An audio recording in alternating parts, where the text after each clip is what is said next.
भारत और न्यूजीलैंड के बीच 2010 में खेला गया एक ऐसा मैच जिसमें न्यूजीलैंड के बल्लेबाजों ने भारतीय गेंदबाजों की बेरहमी से कुटाई करते हुए छक्कों की बौछार कर दी थी और भारत के सामने 315 रनों का पहाड़ जैसा लक्ष्य रख दिया था। ये विश्व क्रिकेट का वो दौर था जब 300 रन चेस करना असंभव जैसा होता था और यही कारण था कि पूरे क्रिकेट जगत ने भारत की हार पक्की मान ली थी। और इस पर रन चेस करते हुए जब सिर्फ 100 रन पर भारत के सारे बड़े बड़े बल्लेबाज धराशायी हो गए थे तो न्यूजीलैंड के खिलाड़ी मैदान पर बेशर्मी का नंगा नाच कर रहे थे। लेकिन उस दिन एक भारतीय खिलाड़ी ने छक्कों की बारिश करते हुए पूरे न्यूजीलैंड को अकेले दम पर धराशायी कर दिया था और बता दिया था कि उसकी पावर के सामने दुनिया में किसी की कोई औकात नहीं है। कौन था वो खिलाड़ी और कैसा था उसका तांडव, यह जानने के लिए वीडियो अंत तक जरूर देखिए और साथ ही इस वीडियो को लाइक करके कमेंट में जय हिंद जरूर लिखिए। भारत के कप्तान गौतम गंभीर टॉस जीतकर पहले गेंदबाजी करने का फैसला लेते हैं। न्यूजीलैंड की तरफ से बल्लेबाजी करने के लिए मार्टिन गुप्टिल और ब्रेंडन मैकलम उतरते हैं। ये दोनों ही ऐसे खूंखार बल्लेबाज थे जो आते ही चौकों और छक्कों की झड़ी लगा देते थे। और भारत की तरफ से गेंदबाजी की शुरुआत करते हैं स्विंग के सुल्तान जहीर खान। जहीर खान की पहली गेंद जबरदस्त इन स्विंग होती है, लेकिन पांचवी गेंद लेग साइड से काफी बाहर फेंक देते हैं, जिस पर वाइड और चौकी के रूप में न्यूजीलैंड को 5 रन मिल जाते हैं। अब दूसरा ओवर लेकर प्रवीण कुमार आते हैं जो अपनी स्विंग के लिए मशहूर थे, लेकिन प्रवीण कुमार को मार्टिन गुप्टिल ने 2 लगातार चौके जड़ दिए और उसके बाद मैकुलम ने आगे बढ़कर एक जबरदस्त शॉट लगाते हुए फिर से चौका ठोक दिया। दूसरे ही ओवर में 3 चौके लगाकर न्यूजीलैंड के ओपनरों ने बता दिया था कि आज वो किस खूंखार अंदाज में खेलने वाले हैं। इसके बाद अगले ही ओवर में मैकुलम ने जहीर खान को भी एक थप्पड़ जैसा शॉट मारते हुए चौका लगा दिया। अब तक सिर्फ चौके ही आ रहे थे, लेकिन छठे ओवर में मैकुलम प्रवीण कुमार को एक जबरदस्त छक्का भी जड़ देते हैं। ये वो दौर था जब कहते थे कि मैकुलम जिस दिन अपने रंग में होता था बड़े बड़े गेंदबाजों की धज्जियां उड़ा देता था। दोनों बल्लेबाज अब खतरनाक अंदाज में बल्लेबाजी कर रहे थे और फास्ट बॉलर की कुटाई होने के बाद गंभीर ने गेंदबाजी के लिए अश्विन को बुलाया, लेकिन पहली गेंद पर गुप्टिल आगे बढ़कर एक जबरदस्त चौका लगा देते हैं और इसके बाद 5वीं गेंद पर मैकुलम आगे बढ़कर एक खतरनाक सीधा शॉट मारते हैं जिसपे अश्विन का सिर फूटते फूटते बचता है। ये शॉट इतना तेज था कि अश्विन बेचारे कैच करना तो दूर खुद को मुश्किल से बचा पाए। न्यूजीलैंड का स्कोर 50 रन के पार पहुंच चुका था और भारत के गेंदबाजों की बेरहमी से कुटाई जारी थी। गेंदबाजी में अब एक और परिवर्तन करते हुए आशीष नेहरा को बुलाया जाता है, लेकिन गुप्टिल नेहरा की पहली गेंद पर एक हवाई शॉट खेलते हुए चौका लगा देता है और इसके बाद तीसरी गेंद पर फिर से हवाई शॉट खेलते हुए चौका ठोकता है। 2 गेंदों पर 2 चौके लगाकर गुप्टिल अहंकार में आ जाता है और आशीष नेहरा के पास जाकर कहता है अब मैं तुझे छक्का मारने वाला हूँ। लेकिन अगली गेंद पर युवराज सिंह एक जबरदस्त कैच पकड़कर उसका काम तमाम कर देता है और गुप्टिल का अहंकार भी चकनाचूर हो जाता है। 9 ओवर में 63 के स्कोर पर न्यूजीलैंड का पहला विकेट गिर जाता है और अब बल्लेबाजी के लिए जेमी हाउ आता है। मैकुलम का बल्ला लेकिन अभी भी आग उगल रहा था और 10वें ओवर में अश्विन को रिवर्सिप लगाते हुए वो चौका लगाता है, लेकिन गुप्टिल की स्लेजिंग से नेहरा अब गुस्से में आ चुका था। उन्होंने अपने अगले ही ओवर में जेमी हाउ का भी काम तमाम कर दिया। हाउ का स्लिप में यूसुफ पठान ने जबरदस्त कैच पकड़कर उसे 4 रन पर पवेलियन भेज दिया। 70 के स्कोर पर अब न्यूजीलैंड के 2 बल्लेबाज आउट हो चुके थे और अब क्रीज पर आया था न्यूजीलैंड का सबसे धाकड़ बल्लेबाज रोज टेलर, एक ऐसा बल्लेबाज जो चौकों और छक्कों की झड़ी लगा देता था। आते ही टेलर को किस्मत का साथ भी मिलता है जब गेंद बल्ले का बाहरी किनारा लेकर स्लिप में से चौके के लिए जाती है। वहीं मैकुलम की तूफानी बल्लेबाजी अभी भी जारी थी। उसने नेहरा के अगले ओवर में 2 जबरदस्त चौके ठोक दिए। वो हर गेंद पर ऐसे आगे बढ़कर खेल रहा था जैसे आशीष नेहरा कोई इंटरनेशनल गेंदबाज नहीं बल्कि कोई गली मोहल्ले का गेंदबाज हो और इसी कारण नेहरा और मैकुलम के बीच स्लेजिंग भी होती है। ओवर की अंतिम गेंद पर मैकुलम के खिलाफ कोर्ट बिहाइंड की जबरदस्त अपील होती है, लेकिन अंपायर उस गेंद को वाइड दे देता है। अगले ओवर की पहली गेंद पर मैकुलम फिर से एक शानदार चौका जड़ देता है। मैकुलम जिस खतरनाक अंदाज से बल्लेबाजी कर रहा था वो भारत के लिए बड़ा खतरा बन चुका था, लेकिन अगली गेंद पर अश्विन ने मैकुलम को रोहित शर्मा के हाथों कैच आउट करवा के न्यूजीलैंड को तीसरा और सबसे बड़ा झटका दे दिया। यह विकेट भारत के लिए कितना इम्पोर्टेंट था वो आप भारतीय टीम के सेलिब्रेशन से समझ सकते हैं। 14 ओवर में 91 के स्कोर पर न्यूजीलैंड के 3 बल्लेबाज आउट हो चुके थे और अब बल्लेबाजी के लिए स्कॉट स्टाइरिस आता है। क्रीज पर अब 2 नए बल्लेबाज थे, इसलिए दोनों संभल कर खेलना शुरू करते हैं और एक रन लेकर स्कोरबोर्ड को आगे बढ़ाते हैं और साथ ही दोनों बीच बीच में चौके भी लगा रहे थे। दोनों ने मिलकर न्यूजीलैंड का स्कोर 28 ओवर में 155 पर पहुंचा दिया था। रन रेट जो एक समय 7 से ऊपर थी वो अब 5.5 पर आ चुकी थी, लेकिन तभी स्टाइरिस ने आगे बढ़कर युवराज सिंह को एक शानदार छक्का लगा दिया और इसके बाद अगले ओवर में उसने आगे बढ़कर यूसुफ पठान को भी एक चौका लगा दिया। स्टाइरिस अब धीरे धीरे 5वें गियर में आ रहा था, लेकिन तभी एक छक्का मारने की कोशिश में वो यूसुफ पठान को अपना विकेट दे बैठा। पठान ने एक ऐसी साझेदारी को तोड़ दिया था, जो भारत के लिए खतरा बन सकती थी। नए बल्लेबाज के रूप में जेम्स फ्रैंकलिन आता है, जो बड़े बड़े छक्के मारने के लिए मशहूर था। पठान की अगली गेंद पर टेलर के खिलाफ एक जबरदस्त एलबीडब्ल्यू अपील होती है, लेकिन अंपायर उसे नॉट आउट दे देता है। 30 ओवर के बाद न्यूजीलैंड का स्कोर 4 विकेट के नुकसान पर 171 रन था। फ्रैंकलिन को किस्मत के सहारे एक चौका मिल जाता है, जब गेंद बल्ले का बाहरी किनारा लेकर चौके के लिए जाती है। ओवर की 5वीं गेंद पर एलबीडब्ल्यू की एक जबरदस्त अपील होती है, लेकिन अंपायर फिर से नॉट आउट देता है। हालांकि रिप्ले में साफ पता लग रहा था कि फ्रैंकलिन क्लियर आउट है, लेकिन तब किसे पता था अंपायर की ये गलती आज भारत को कितनी महंगी पड़ने वाली है। 36वें ओवर में फ्रैंकलिन पठान को 2 जबरदस्त चौके लगाता है और फिर उसके बाद अगले ओवर में स्वीप करके रोहित शर्मा को भी चौका लगा देता है। भारतीय दर्शकों का गुस्सा आ रहा था कि जो बल्लेबाज अब तक आउट हो जाना चाहिए था, वो अंपायर की बेईमानी से भारत के गेंदबाजों की धुनाई कर रहा था। 37 ओवर के बाद न्यूजीलैंड का स्कोर 210 रन पर 4 विकेट था। न्यूजीलैंड अब बैटिंग पावर प्ले ले लेती है और सबको लग रहा था अब तो न्यूजीलैंड इस पावर प्ले में तूफानी बल्लेबाजी करेगी, लेकिन अगले ओवर में अश्विन टेलर को एलबीडब्ल्यू आउट करके भारत को 5वीं सफलता दिला देते हैं। न्यूजीलैंड की आधी टीम अब पवेलियन जा चुकी थी। सबको लग रहा था भारतीय गेंदबाजी ने 260-70 तक तो रोक ही देंगे। अब बल्लेबाजी के लिए डेनियल विटोरी आते हैं और आते ही वो भी एक शानदार चौका लगा देता है। फ्रैंकलिन अगले ओवर में जहीर खान को भी एक शानदार चौका लगाता है। 40 ओवर के बाद न्यूजीलैंड का स्कोर 5 विकेट के नुकसान पर 229 रन था। 41वें ओवर में फ्रैंकलिन नेहरा को भी एक जबरदस्त चौका लगाता है। फ्रैंकलिन अब भारतीय गेंदबाजों की बेरहमी से कुटाई कर रहा था और 41 गेंदों पर 47 के स्कोर पर पहुंच गया था। 43वें ओवर में फ्रैंकलिन फिर से एक मौका देता है, लेकिन यूसुफ पठान अपनी गेंद पर कैच नहीं पकड़ पाते हैं और इस तरह उसे एक जीवनदान और मिल जाता है। पठान इसलिए भी कैच नहीं पकड़ पाते क्योंकि बीच में डेनियल विटोरी होते हैं और वो हटते नहीं है, जिससे यूसुफ पठान काफी गुस्सा भी थे और वो इसका बदला ओवर की अंतिम गेंद पर विटोरी के डंडे उखाड़ कर लेते हैं। इस विकेट को लेने के बाद यूसुफ पठान की दहाड़ देखने लायक थी। बहरहाल 251 के स्कोर पर न्यूजीलैंड के 6 विकेट आउट हो चुके थे। अगले ओवर में पठान नए बल्लेबाज काइल मिल्स के भी डंडे उखाड़कर भारत को 7वीं सफलता दिला देते हैं। यूसुफ पठान की दहाड़ पूरे स्टेडियम में गूंज रही थी और तिरंगा लहरा रहा था। अगले ओवर में फ्रैंकलिन एक सिंगल लेकर अपनी 50 पूरी करता है और इसके बाद आगे बढ़कर अश्विन को एक बेहतरीन छक्का लगा देता है। 47वें ओवर में पठान को पहले फ्रैंकलिन एक चौका लगाता है और उसके बाद नाथुन मैकुलम भी एक चौका जड़ देते हैं। 48वें ओवर में फ्रैंकलिन आशीष नेहरा को भी एक चौका लगाता है और 49वें ओवर में जहीर खान को भी एक चौका लगा देता है। 49 ओवर के बाद न्यूजीलैंड का स्कोर 7 विकेट के नुकसान पर 295 रन था और फ्रैंकलिन 72 रन पर बल्लेबाजी कर रहा था और गेंद थी आशीष नेहरा के हाथों में। भारतीय फैंस उम्मीद कर रहे थे न्यूजीलैंड 300 से ज्यादा रन ना बना पाए, लेकिन फ्रैंकलिन ओवर की दूसरी गेंद पर एक जबरदस्त ऊंचा लंबा छक्का ठोक देता है। ये शॉट कितना खतरनाक था ये आप नेहरा के उदास चेहरे से समझ सकते हैं, लेकिन अभी ये तो फ्रैंकलिन के तांडव की शुरुआत थी। अगली गेंद पर फ्रैंकलिन एक और जबरदस्त छक्का लगा देता है। न्यूजीलैंड का स्कोर 300 के पार पहुंच चुका था। अगली गेंद पर फ्रैंकलिन एक और जबरदस्त चौका जड़ता है और उससे अगली गेंद को फिर से हवा में खेलता है, लेकिन फील्डर से कैच छूट जाता है और न्यूजीलैंड को एक चौका और मिल जाता है। फ्रैंकलिन अब 97 के स्कोर पर पहुंच चुका था और पारी की अंतिम गेंद बाकी थी, लेकिन अंतिम गेंद पर वो सिर्फ एक ही रन ले पाता, जिससे उसका शतक पूरा ना हो सका। लेकिन अंतिम ओवर में 22 रन ठोककर और सिर्फ 69 गेंदों पर 98 की नॉट आउट पारी से उसने 50 ओवर में न्यूजीलैंड का स्कोर 315 रन पर पहुंचा दिया था, जो भारत के लिए लगभग असंभव जैसा था, क्योंकि ये क्रिकेट का वो दौर था जब 300 रन चेस होना किसी चमत्कार से कम नहीं था। लेकिन डग आउट में बैठा एक भारतीय खिलाड़ी ये चमत्कार करने की ठान चुका था, जिससे ये मैच रोमांच की सारी हदें पार करने वाला था। इसलिए वीडियो अब अंत तक जरूर देखिएगा।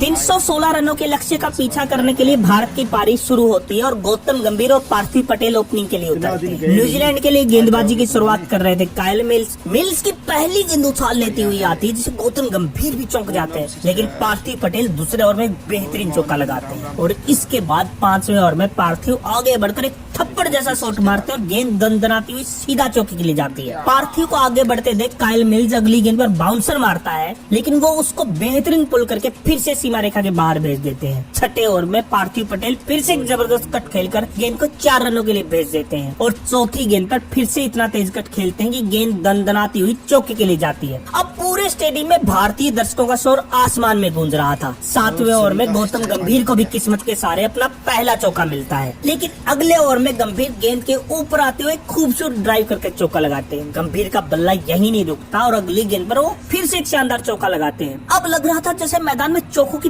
बारिश सी हो रही थी। पूरे स्टेडियम में तिरंगा लहरा रहा था। 9वें ओवर में पार्थिव पॉइंट के ऊपर से एक जबरदस्त कट खेलकर चौका लगाते हैं और फिर उसी ओवर में एक चौका और ठोक देते हैं। छोटे कद के पार्थिव ने मैदान में माहौल जमा दिया था। वहीं अगले ओवर में गंभीर भी एक चौका ठोक देते हैं। 10 ओवर में भारत का स्कोर 67 रन पर पहुंच चुका था। सबको लगने लगा था कि शायद आज भारत इस पहाड़ जैसे लक्ष्य को चेस कर देगा, लेकिन गंभीर अगली गेंद को सीधा पॉइंट के हाथों में मार बैठते हैं। उन्हें 27 के स्कोर पर वापस पवेलियन जाना पड़ता है। गंभीर के आउट होने के बाद युवा विराट कोहली बल्लेबाजी के लिए आते हैं, जिनसे सभी को बहुत उम्मीदें थी, लेकिन मकाई के एक बाउंसर पर मिल्स को वो कैच दे बैठते हैं और इस तरह कोहली को बिना खाता खोले वापस पवेलियन जाना पड़ता है। 67 बिना विकेट से भारत का स्कोर 67 2 विकेट हो चुका था और न्यूजीलैंड ने जबरदस्त तरीके से मैच में वापसी कर ली थी। बल्लेबाजी के लिए मैदान में युवराज सिंह उतरते हैं और सभी को उम्मीद थी कि युवराज आज कुछ खास करेंगे, क्योंकि युवराज में वो दम था जो बड़े बड़े स्कोर को भी मामूली बना देते थे। 12वें ओवर में पार्थिव एक बेहतरीन स्ट्रेट ड्राइव का चौका लगा देते हैं और उसके बाद उसी ओवर में युवराज एक बेहद खूबसूरत ड्राइव खेलते हुए अपना पहला चौका लगाते हैं। युवराज के कवर ड्राइव इतने शानदार होते थे कि बार बार देखने का मन करता था। 16 ओवर में भारत का स्कोर 89 रन पर पहुंच चुका था। 17वें ओवर में युवराज सिंह ने पुल करते हुए अपना पहला छक्का भी ठोक दिया। इसके बाद पार्थिव पटेल ने इसी ओवर में एक सिंगल लेकर अपनी पहली 50 पूरी कर ली और साथ ही भारत का स्कोर 100 रन पर पहुंचा दिया। छक्का मारने के बाद लग रहा था कि युवराज पूरे रंग में आ चुके हैं, लेकिन अगले ही ओवर में वो नाथन मैकलम की गेंद पर हाउ को कैच दे बैठे और उन्हें भी सिर्फ 20 रन बनाकर वापस पवेलियन जाना पड़ा। 103 के स्कोर पर भारत का तीसरा और सबसे कीमती विकेट गिर चुका था। बल्लेबाजी के लिए मैदान में अब रोहित शर्मा आते हैं। लक्ष्य बहुत बड़ा था, इसलिए विकेट गिरने के बावजूद भारत को तेजी से रन बनाने थे और इसी कोशिश में एक छक्का मारने की कोशिश में पार्थिव पटेल भी आउट हो जाते हैं। 108 के स्कोर पर अब भारत के 4 विकेट गिर चुके थे और क्रीज पर थे रोहित शर्मा और यूसुफ पठान, जिनसे किसी को कुछ खास उम्मीद नहीं थी, क्योंकि दोनों ही नए नए टीम में आए थे। दोनों ही अपनी टीम में जगह बनाने के लिए स्ट्रगल कर रहे थे। सबने ये मान लिया था कि ये मैच भारत पूरी तरीके से हार चुका है। आधे से ज्यादा लोगों ने तो टीवी तक बंद कर दिए थे। हालांकि रोहित शर्मा और यूसुफ पठान के लिए ये वर्ल्ड कप 2011 के लिए ट्रायल भी था। स्पोर्ट एक ही था, इसलिए इन दोनों में से जो ज्यादा अच्छा करता वर्ल्ड कप जाता। दोनों बल्लेबाज अब एक 2 रन लेकर भारत के स्कोर को आगे बढ़ाते हैं। 24वें ओवर में रोहित शर्मा ने विक्टोरी की गेंद पर आगे बढ़कर एक जबरदस्त गगनचुंबी छक्का ठोक दिया और इसके बाद रोहित मकाई की गेंद को भी एक जबरदस्त कट खेलकर चौके के पार पहुंचा देते हैं। न्यूजीलैंड के गेंदबाज रोहित के तूफान को रोकने की कोशिश में लगे थे, लेकिन उन्हें क्या पता था पठान नाम का बवंडर उनका इंतजार कर रहा है। 27वें ओवर में यूसुफ पठान विक्टोरी की गेंद को एक कड़ाकेदार फ्लैट छक्का लगा देते हैं। उम्मीद छोड़ चुके भारतीय दर्शकों को फिर से थोड़ी थोड़ी उम्मीद जागने लगती है। अगले ओवर में रोहित एक शानदार ड्राइव करते हुए चौका लगाते हैं। 30वें ओवर में मकाई की गेंद पर रोहित शर्मा अपना पसंदीदा पुल शॉट खेलते हुए चौका लगाते हैं और इसके बाद ओवर की अंतिम गेंद पर यूसुफ पठान एक लॉफ्टेड शॉट खेलते हुए चौका लगा देते हैं। 30 ओवर में भारत का स्कोर 164 रन था। बचे हुए 20 ओवर में भारत को 152 रन बनाने थे और जो उस समय के हिसाब से असंभव जैसा लग रहा था, लेकिन भारत के दोनों शेरों ने हिम्मत नहीं हारी थी। 31वें ओवर में विक्टोरी की गेंद पर एक और गगनचुंबी छक्का पठान ठोक देते हैं। पठान के छक्के इतने लंबे जा रहे थे कि बाउंड्री पर खड़े फील्डर दर्शक मात्र बनकर रह रहे थे। अगले ओवर में रोहित शर्मा भी कवर के ऊपर से एक लॉफ्टेड शॉट खेलकर चौका लगाते हैं। इसके बाद अगले ओवर में पठान एक लॉफ्टेड शॉट खेलकर चौका लगाते हैं। 33 ओवर में भारत का स्कोर 187 रन पर पहुंच चुका था। लग रहा था भारत मैच में वापसी कर रहा है, लेकिन अगले ओवर में रोहित शर्मा साउथी की गेंद पर कैच दे बैठते हैं। रोहित शर्मा 44 रन बनाकर अब 5वें विकेट के रूप में पवेलियन जा रहे थे और इसी के साथ भारत की उम्मीदें भी टूट चुकी थी, क्योंकि अब यूसुफ पठान का साथ देने के लिए सौरभ तिवारी क्रीज पर थे। 36 ओवर के बाद भारत का स्कोर 203 रन होता है, लेकिन तभी बारिश आ जाती है। भारत के लिए टेंशन की बात थी, क्योंकि अगर यहाँ से मैच आगे नहीं होता तो भारत हार जाता, क्योंकि डकवर्थ लुईस नियम के हिसाब से इसमें भारत 5 रन पीछे था। लेकिन कुछ देर बाद मैच वापस शुरू होता है, कोई ओवर भी कम नहीं होते हैं। भारत को यहाँ से 14 ओवर में 113 रन बनाने थे और यूसुफ पठान 48 रन पर बल्लेबाजी कर रहे थे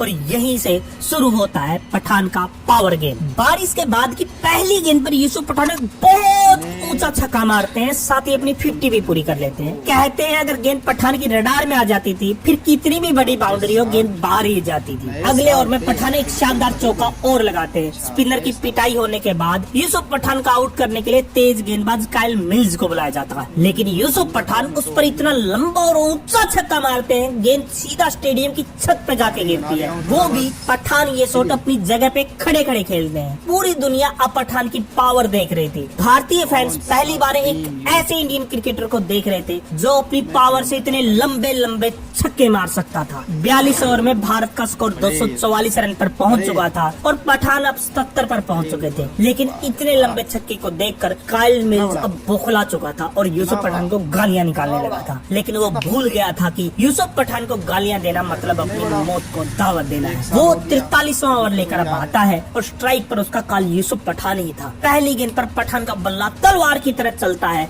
और गेंद सीधा 4 रन के लिए जाती है। चौका लगने के बावजूद मिल्स नहीं सुधरता और फिर पठान से बहस करता है, लेकिन पठान इसका जवाब फिर एक चौका लगा के देते हैं और इसके बाद पठान फिर से एक शानदार चौका लगा देते हैं। इस ओवर में 3 चौके आ चुके थे, लेकिन यूसुफ पठान का असली कहर टूटना तो अभी बाकी था। अगली गेंद पर पठान ने फिर अपनी ताकत दिखाई और गगनचुंबी छक्का ठोक दिया। मिल्स की धज्जियां उड़ाकर यूसुफ पठान ने बता दिया कि उनसे उलझने का अंजाम क्या होता है। काइल मिल्स की गलती का अंजाम अब पूरा न्यूजीलैंड भुगत रहा था और देखते ही देखते यूसुफ पठान अब सिर्फ 78 गेंदों पर 98 के स्कोर पर पहुंच चुके थे। 43 ओवर में भारत का स्कोर 265 रन हो चुका था और बची हुई 42 गेंदों पर 51 रन बनाने थे। पूरा स्टेडियम अब यूसुफ पठान की तूफानी शतक का इंतजार कर रहा था और पठान ने उन्हें ज्यादा इंतजार भी नहीं कराया। अगले ओवर की पहली गेंद पर एक और शानदार छक्का जड़ के पठान ने अपना पहला वनडे शतक पूरा कर लिया। शतक पूरा करने के बाद यूसुफ पठान का सेलिब्रेशन देखने लायक था। पूरे स्टेडियम में एक ऐसा आदमी नहीं था जो खड़े होकर तालियां न बजा रहा हो। भारतीय क्रिकेट में ऐसी तूफानी पावरफुल शतक लंबे समय से नहीं आया था। पूरा ड्रेसिंग रूम भी अब यूसुफ पठान के लिए तालियां बजा रहा था, लेकिन काम अभी भी अधूरा था क्योंकि भारत को जीत के लिए 45 रन और बनाने थे और यह रन बनाने की जिम्मेदारी यूसुफ पठान के कंधों पर थी। और क्योंकि